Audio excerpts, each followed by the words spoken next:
Let's start. Today we will see how to implement the radio button and radio button group in Flutter Android. Let's see the main.dart file. First, we import the material.dart package. Then, we create the stateless widget called myApp in the main function. This is the myApp stateless widget. In the build function, we create a material app and apply a theme. The home attribute is set to a stateful widget called My Home Page. This is the My Home Page stateful widget. Here we create a state object of this stateful widget, whose name is _My Home Page State. This is _My Home Page State class. Here we will design our app. These are the data members of the class. We are going to show two radio buttons, male and female. The gender variable handles the selected radio button's value. The initial value is set to male. We will store the selected result in a string variable and show it in the text widget.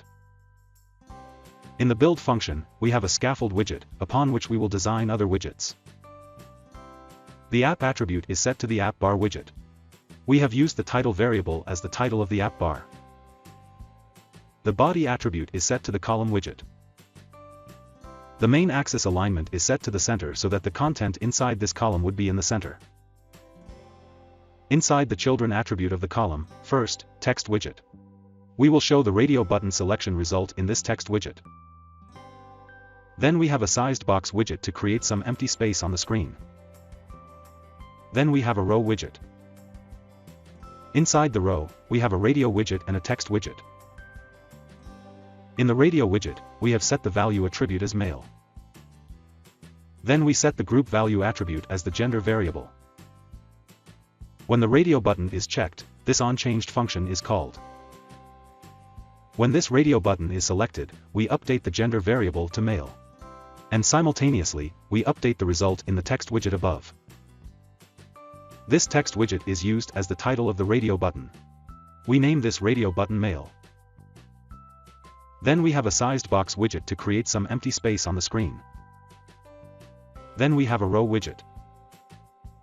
Inside the row, we have a radio widget and a text widget.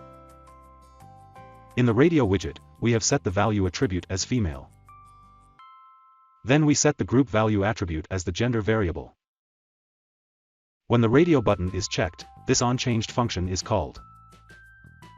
When this radio button is selected, we update the gender variable to female. And simultaneously, we update the result in the text widget above.